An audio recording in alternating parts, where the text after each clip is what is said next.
नाजरीन आदाब, मैं यमन ख़ान आप सभी का प्रोग्राम सूफियाना कलाम व मौसीकी में इस्तकबाल करती हूँ। इस प्रोग्राम का मकसद औलिया इकराम के हालात ज़िंदगी को आप तक पहुँचाना है और उनके पैगामात आम करना है। आज की नशिस्त में हम आपको लेके चलेंगे निज़ामों के शहर हैदराबाद। बताएंगे आपको इसकी तारीख के बारे में और दिखाएंगे इस शहर के रंग। जियारत करेंगे हैदराबाद में क़याम दरगाह यूसुफ़ैन की और जानेंगे इसकी अहमियत।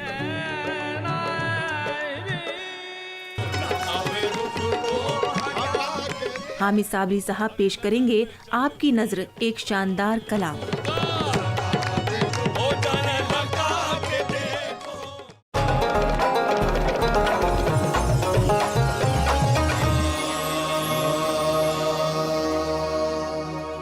नाजरीन, आज हम आपको ले चलते हैं निज़ामों के शहर हैदराबाद। हैदराबाद हिंदुस्तान में हमेशा से ही अपनी मखसूस ज़बान, लिबास और पकवानों की वजह से मशहूर है। इस शहर की रौनक में यहाँ का नवाबाना मिजाज झलकता है, जो कि यहाँ के दौलत व सरवतमंद नवाब निज़ाम हैदराबाद का अक्स भी है और शान भी। हैदराबाद एक तारीख़ी शहर है। यहाँ की इमारतों में चार मीनार अपनी एक तारीख़ी अलामत के तौर पर कायम है।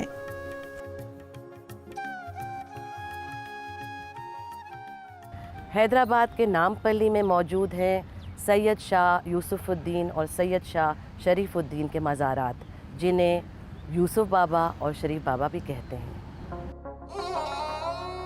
तसव्वुफ़ एक ऐसा इल्म है जो लोगों के दिलों को जोड़ता है, उन्हें एक दूसरे के करीब लाता है और इसका ज़रिया बनता है खुदा का वो जिक्र जो दिलों को याद इलाही से भर देता है।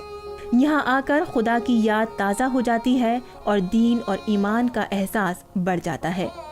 सच्चाई की ताकत और ईमानदारी की रमक ही दरअसल सूफ़ी फ़लसफ़े के वो सिक्के हैं जो बाज़ार जहाँ में हमेशा अपनी अहमियत बनाए रखते हैं। इन्हीं की दमक से आंखें चमक उठती हैं। मन की मुरादें पाने के लिए आने वाले ज़ायरीन हज़रत यूसुफ़ैन शाह बाबा रहमतुल्लाह अलैह की दरगाह से ऐसे ही सिक्के अपने दामन में भरकर ले जाते हैं।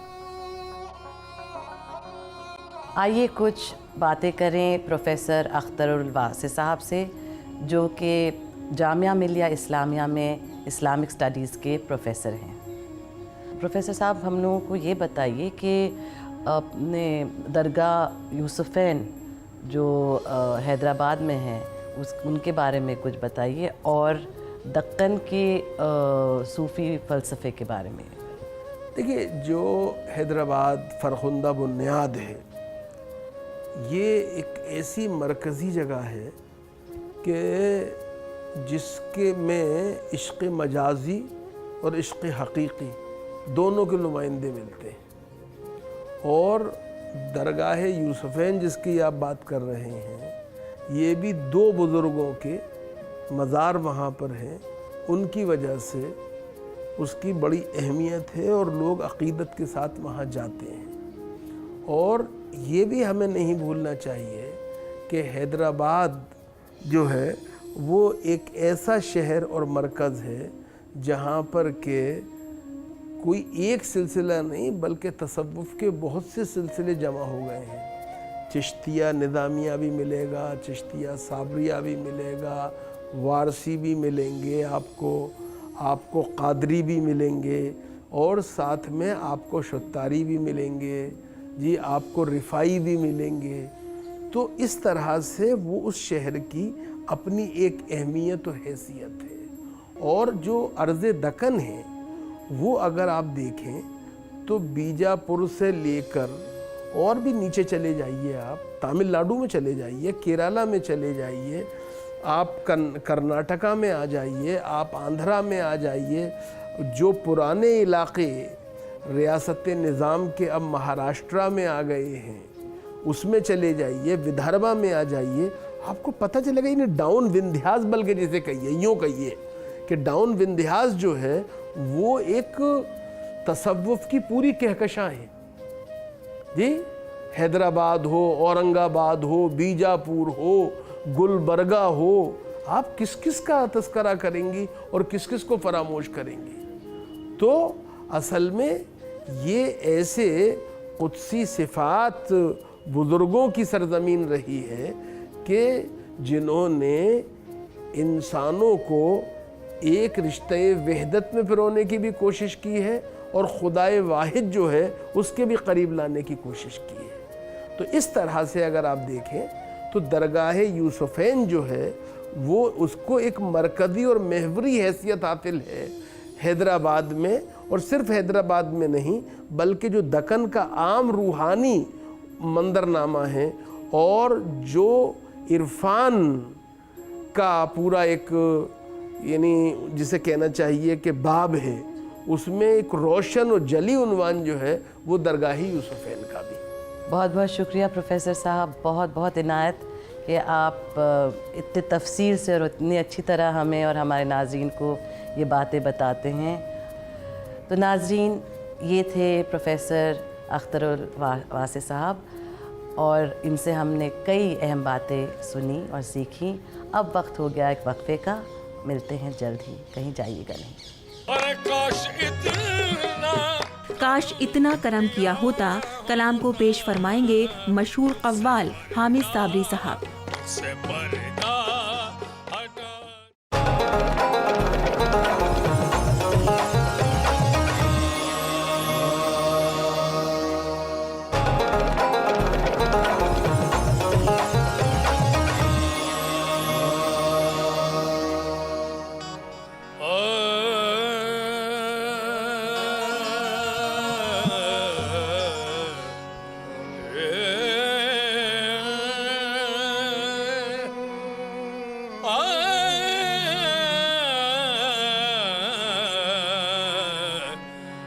काश इतना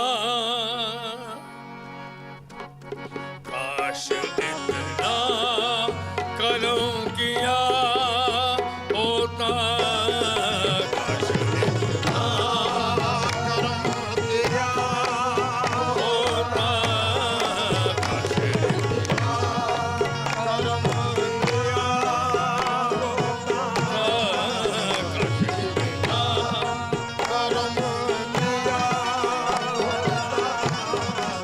काश इतना करम किया होता, काश इतना करम किया होता, काश इतना करम किया होता, काश इतना करम किया होता, काश इतना करम किया होता, अरे काश इतना करम किया होता, तुझसे पर्दा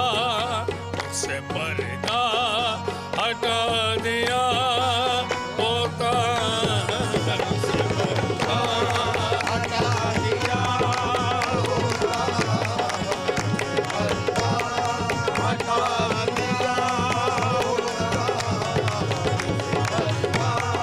हटा दिया होता, अरे काश इतना करम किया होता,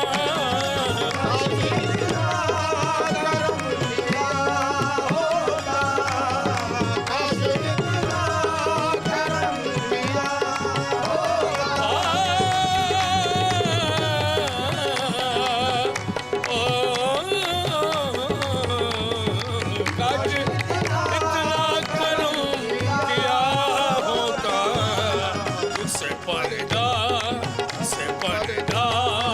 हटा दिया होता, से पर्दा हटा दिया होता,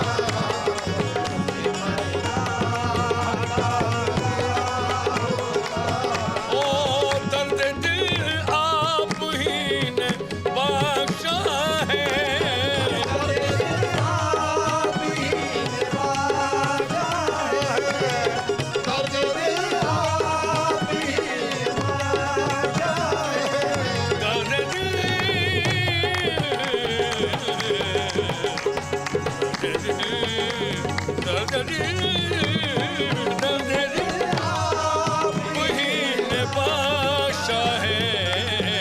दर्द दिल आप ही ने बख्शा है, शर्मा भी कुछ किया होता काश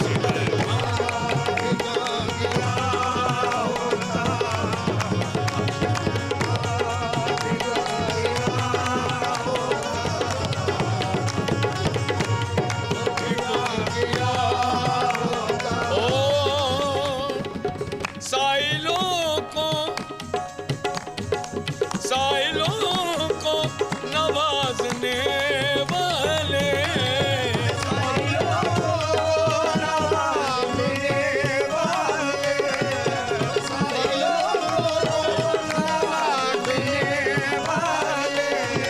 अरे साइलों को नवाजने वाले मेरा दामन भी भर दिया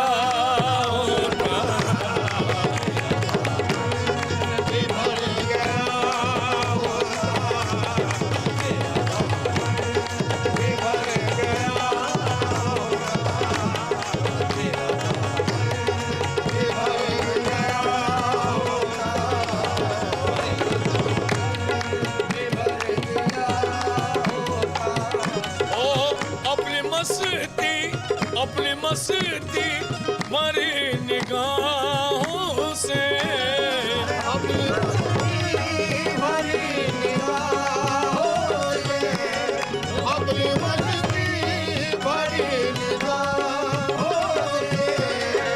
अपनी मस्ती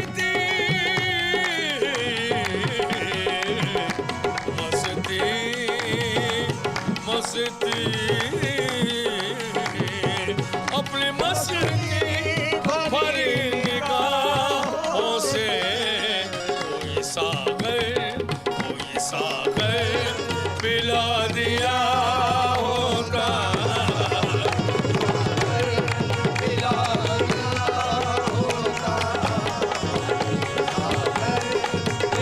ओ मेरी दुनिया कुछ और ही होती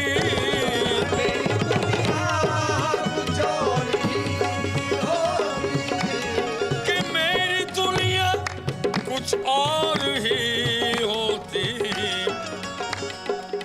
तुमने कर याद कर लिया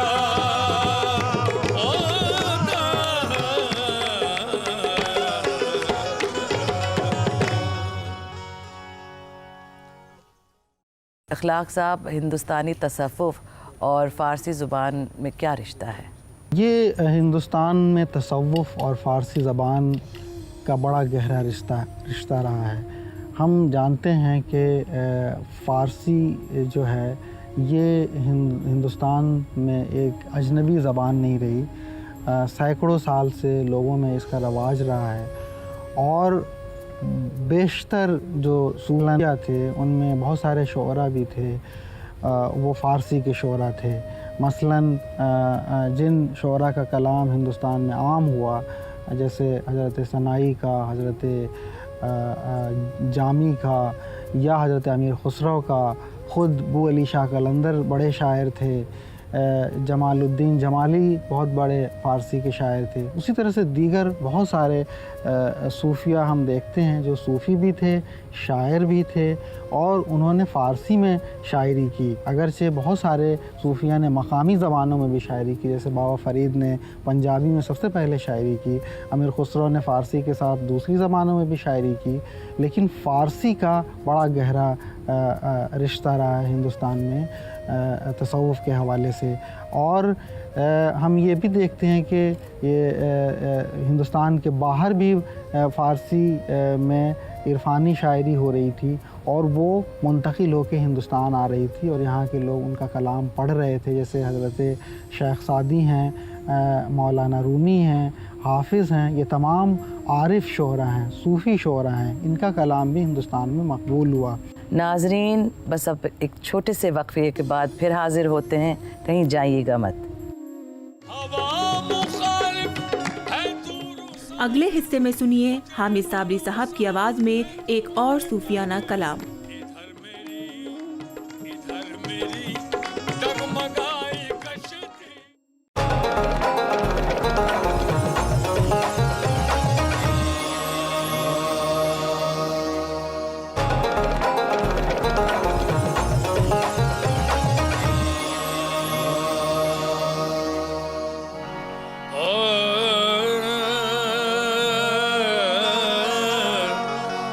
निगाह रहमत का मुल्तज़िर हूँ, निगाह रहमत का मुल्तज़िर हूँ, मैं अपनी किस्मत संवार लूँगा, निगाह रहमत का मुल्तज़िर हूँ, मैं अपनी किस्मत संवार लूँगा, निगाह रहमत का मुल्तज़िर हूँ, निगाह ओह का मुल्तज़िर हूँ, निगाह रहमत का मुल्तज़िर हूँ, मैं अपनी किस्मत संवार लूँगा, निगाह रहमत का मुल्तज़िर हूँ, मैं अपनी किस्मत संवार लूँगा,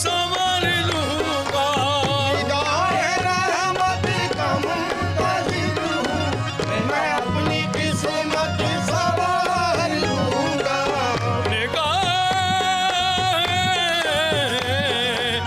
निगाह रहमत का मुल्तज़िर हूँ, मैं अपनी किस्मत संवार लूँगा, है 4 दिन डाला है 4 दिन जिंदगी के बाकी, है 4 दिन जिंदगी के बाकी तुम्हारे दर पे गुजार लूँगा, है 4 ओ डाला है 4 है 4 ओ डाला है 4 दिन जिंदगी के बाकी तुम्हारे दर पे गुजार लूँगा, है 4 दिन जिंदगी के बाकी तुम्हारे दर पे गुजार लूँगा, है 4 दिन जिंदगी के बाकी तुम्हारे दर पे गुजार लूँगा, हवा मुखालिफ है दूर साए, मुझे भरोसा है तुम पे काबिल, मुझे भरोसा है तुम पे काबिल, मुझे भरोसा है तुम पे काबिल, हवा मुखालिफ है दूर साए, मुझे भरोसा है तुम पे काबिल, इधर मेरी डगमगाई कश्ती, इधर मेरी डगमगाई कश्ती, उधर मैं तुमको पुकार लूँगा, उधर डगमगाई कश्ती, उधर मैं तुमको पुकार लूँगा, इधर मेरी डगमगाई कश्ती, उधर मैं तुमको पुकार लूँगा, मेरी नजर वो नजर नहीं है जो ताबे जलवा न ला सकेगी, जो ताबे जलवा न ला सकेगी, जो ताबे जलवा न ला सकेगी, जो ताबे जलवा न ला सकेगी, जो ताबे जलवा न ला सकेगी, मेरी नजर वो नजर नहीं है जो ताबे जलवा न ला सकेगी, नकाबे रुख है नकाबे रुख को हटा के देखो, नकाबे रुख को हटा के देखो, हर नजर में जलवे उतार लूँगा, ओ जाना लगा के देखो, ओ जाना उठा के देखो, उठा के देखो, मेरी नजर वो नजर नहीं है जो ताबे जलवा न ला सकेगी, जो ताबे जलवा न ला सकेगी,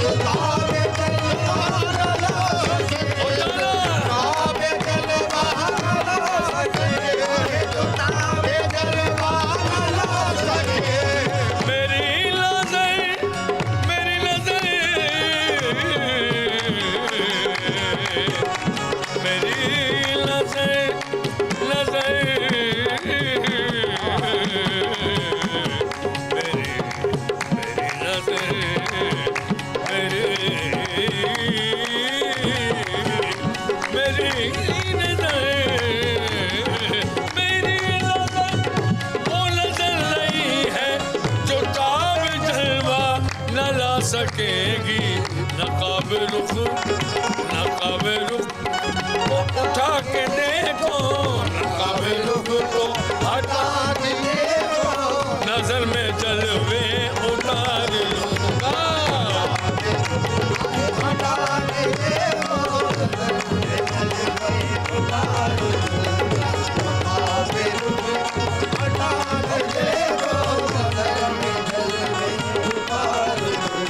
अरे निगाह रहमत का मुंतज़िर हूँ मैं, अपनी क़िस्मत सवार लूँगा।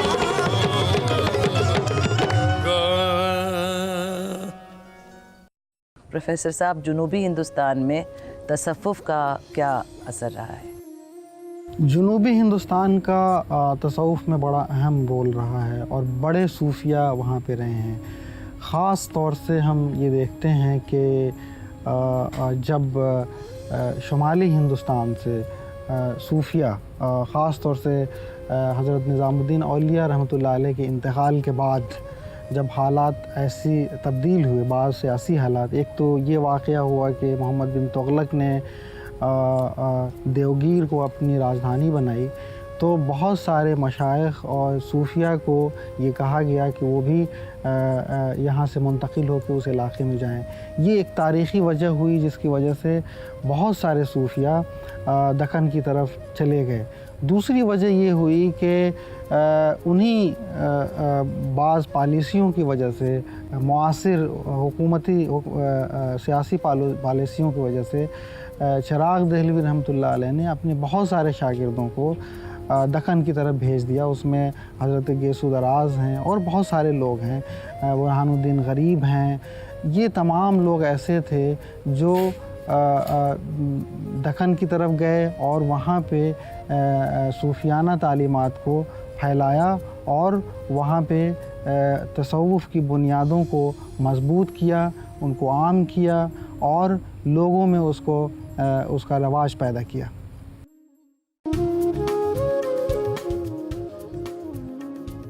हैदराबाद की मालो दौलत सिर्फ निज़ामों की दी हुई दुनियावी दौलत नहीं है, बल्कि उसकी दौलत रूहानियत और इसके लोगों की जिंदा दिली भी है। आज के सफर में हम हैदराबाद की दुनियावी और रूहानी दोनों दौलतों से रूबरू हुए। उम्मीद है आपकी रूह भी हमारी इस नशिस्त से तरोताज़ा हुई होगी।